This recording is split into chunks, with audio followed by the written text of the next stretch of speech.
दोस्तों, TV serial Anupama के आज के एपिसोड की शुरुआत जो है वो गौतम से की जाती है, जहां पर गौतम जाने लगता है। लेकिन यहाँ पर अनुपमा उसके सामने आ जाती है और गौतम अकड़कर कहता है कि हट, मुझे जाने दीजिए। लेकिन यहाँ पर अनुपमा जो है वो हटती नहीं है और उसे जोरदार थप्पड़ मार देती है।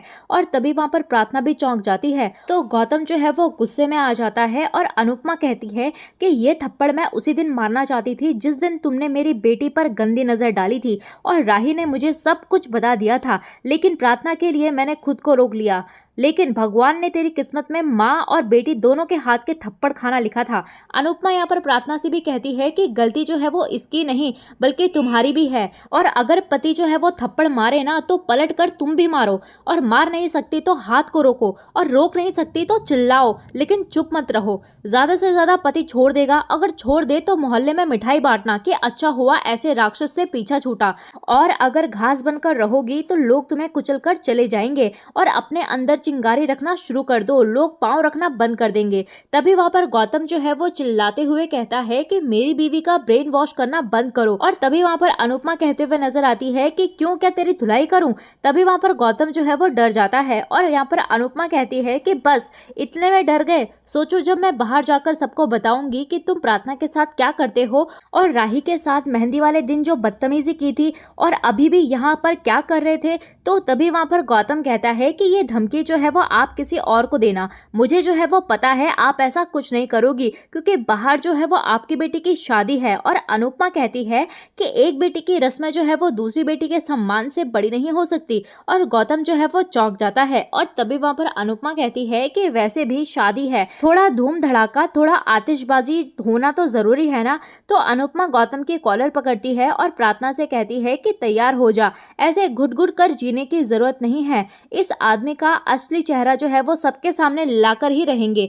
तभी वहां पर अंश भी प्रार्थना को अपने लिए स्टैंड लेने के लिए कहता है। इसके बाद यहाँ पर अनुपमा जो है वो गौतम को खींचकर बाहर ले जाती है, और दूसरी तरफ पंडित जी जो है वो कन्यादान के लिए दुल्हन की माँ को बुलाते हैं, और सभी जो है वो अनुपमा का इंतजार कर रहे होते हैं। तो तभी अनुपमा जो है वहां पर गौतम को पकड़कर लेकर आती है, और ये देखकर सभी लोग हैरान हो जाते हैं।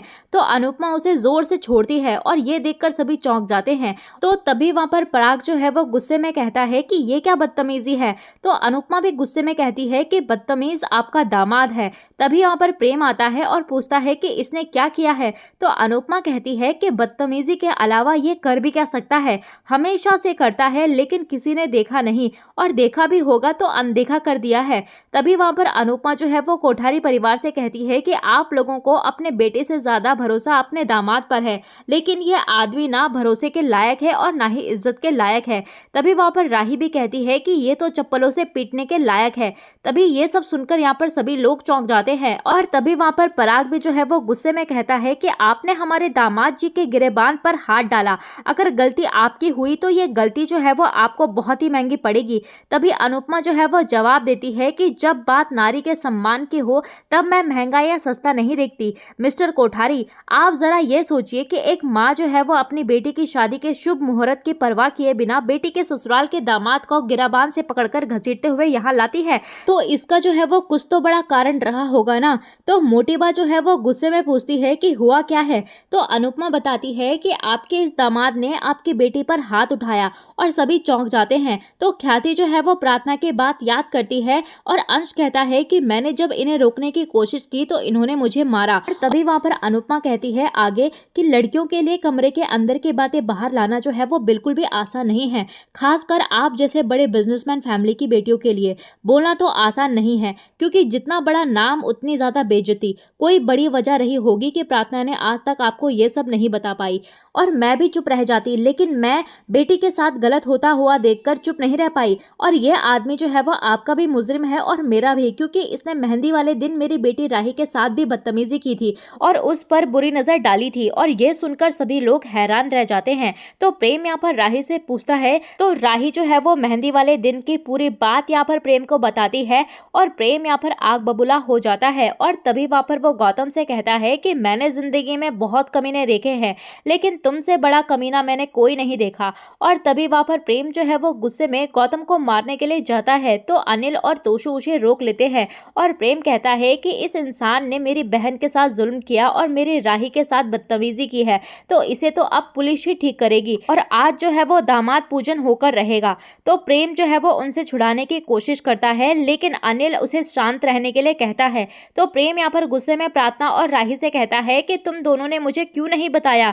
तो प्रेम अनुपमा से कहता है कि आप तो मुझे बता सकती थी ना, आपको मुझे तो बताना चाहिए था। तो तभी वहां पर अनुपमा भी कहती है कि मैंने जो है वो राही की बात मानकर गलती की है, लेकिन आज मैं किसी की नहीं सुनूंगी। अगर मैं आज भी चुप रह जाती तो पता नहीं ये प्रार्थना पर कब तक और जुल्म करता रहता। तो तभी वहां पर पराग जो है वो चिल्लाकर कहता है कि बंद करो ये तमाशा।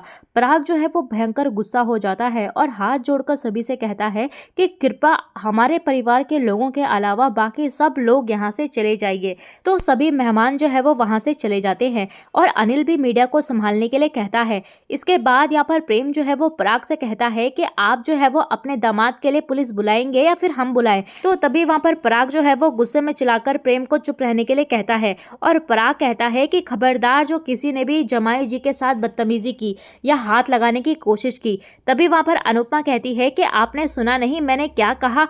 पराग गुस्से में कहता है कि आपने जो बोलना था आप बोल चुकी हो और यहीं पर चुप हो जाइए वरना अच्छा नहीं होगा। तभी वहां पर अनुपमा भी गुस्से में कहती है कि अच्छा ना हो तो ना सही, अपनी बेटियों को बाहर भेजने से डरते हो, लेकिन गौतम जैसे भेड़िए उनका घर पर ही शोषण करते हैं। एक सुरक्षित घर में रहना हर बेटी और हर बहू और हर औरत का अधिकार है। तो अनुपमा कहती है कि उसे यकीन नहीं हो रहा है कि प्रार्थना का परिवार जो है वो उसकी तकलीफ को इतने सालों तक देख ही नहीं पाया और वह सवाल उठाती है कि आखिर एक लड़की के मायके में उससे कभी ये क्यों नहीं पूछा जाता है कि वह अपनी शादीशुदा जिंदगी में खुश है या नहीं। तो अनुपमा कहती है कि भले ही आप जो है वो तलाक लेने के खिलाफ हो, लेकिन घरेलू हिंसा सहने से बेहतर तलाक लेना है।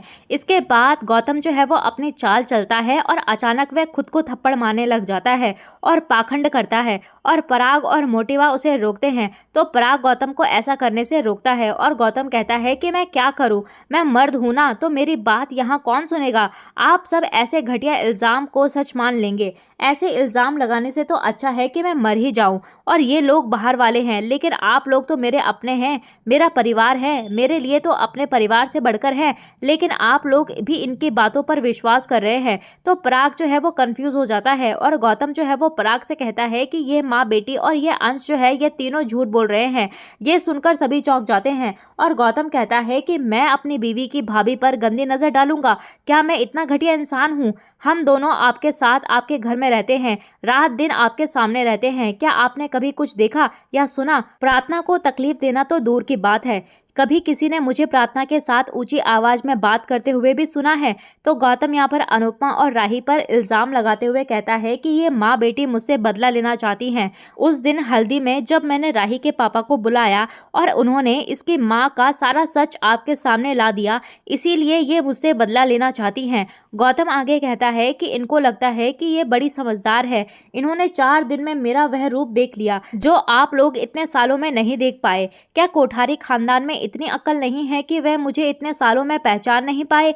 इसके बाद गौतम जो है वो रोने का नाटक करते हुए कहता है कि अगर आप लोगों को मुझ पर इतना ही गुस्सा था तो मुझसे कहती ना, मैं आपसे माफ़ी मांग लेता, लेकिन इतना घटिया इल्ज़ाम लगाने की क्या ज़रूरत थी। और फिर यहाँ पर गौतम जो है वो प्रेम से भी कहता है कि तुम भी मुझसे इसीलिए नाराज़ हो ना क्योंकि मेरे कहने पर पापा ने तुम्हारे प्रोजेक्ट में इन्वेस्ट करने से मना कर दिया। तो गौतम यहाँ पर पाखंड करता है और हाथ जोड़कर माफ़ी मांगता है और वह कहता है कि मेरे लिए मेरी इज्जत मेरी जान से भी ज़्यादा प्यारी है। तो राही से कहता है कि तुमसे लाख गुना सुंदर लड़कियाँ मेरे आगे पीछे घूमती रहती हैं, लेकिन मैंने कभी उन्हें पलटकर नहीं देखा क्योंकि मेरे लिए पराई औरत माँ बहन और बेटी के समान है।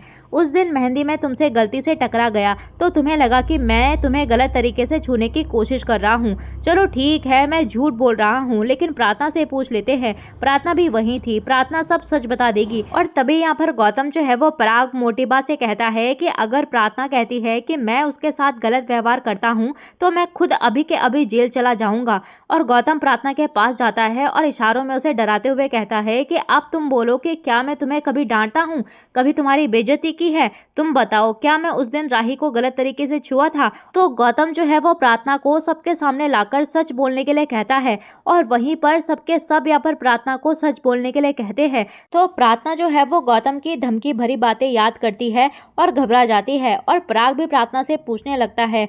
तो यहाँ पर प्रार्थना जो है वो गौतम से डर जाती है और झूठ बोलती है कि सब लोग जो है वो गौतम को गलत समझ रहे हैं और गौतम ने ऐसा कुछ नहीं किया है जैसा ये सब बोल रहे हैं और अनुपमा आंटी और अंश को गलतफहमी हुई है। ये सुनकर सभी चौंक जाते हैं और इसी के साथ एपिसोड जो है वो खत्म हो जाता है। अगले एपिसोड में देखने को मिलेगा कि पराग जो है वो गुस्से में कहता है कि जब तक अनुपमा जो है वो गौतम से माफी नहीं मांगेगी तब तक राही और प्रेम की शादी नहीं होगी। और ये बात सुनकर यहाँ पर अनुपमा जो है वो हैरान रह जाती है। तो दोस्तों आज का एपिसोड आप लोगों को कैसा लगा हमें कमेंट सेक्शन में जरूर बताइएगा और साथ ही साथ आपको क्या लगता है कि अनुपमा जो है वो गौतम से माफी मांगेगी या नहीं, हमें कमेंट सेक्शन में जरूर बताइएगा। तो चलिए दोस्तों मिलते हैं आपको नए एपिसोड में नए अपडेट के साथ, तब तक के लिए नमस्कार। वीडियो पसंद आई हो तो वीडियो को लाइक शेयर सब्सक्राइब जरूर कीजिएगा।